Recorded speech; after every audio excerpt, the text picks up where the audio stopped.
Hello guys, என்னோட பேர் ஜெய். நம்ம இந்த வீடியோ சீரீஸில் என்ன பார்க்க போகிறோம்னா, டென்த்து ஸ்டாண்டர்ட் மேத்தமெட்டிக்ஸ் பார்க்க போகிறோம்.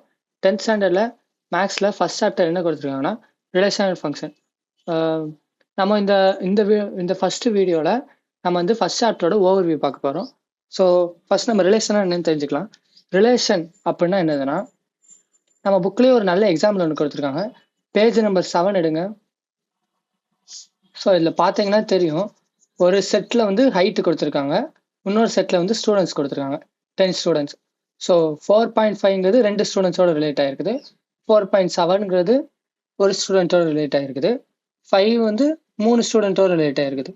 ஸோ இதை மாதிரி ஒரு செட்டுக்கும் இன்னொரு செட்டுக்கும் உள்ள கனெக்ஷனை தான் ரிலேஷன்னு சொல்கிறாங்க. நெக்ஸ்ட்டு ஃபங்க்ஷன்னா என்னன்னு பார்க்கலாம்.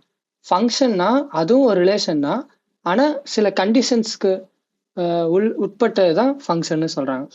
ஸோ நம்ம நெக்ஸ்ட் வந்து இது பார்க்கலாம். காட்ஃப்ரிட் வில்ஹெல்ம் லைப்னிட்ஸ்.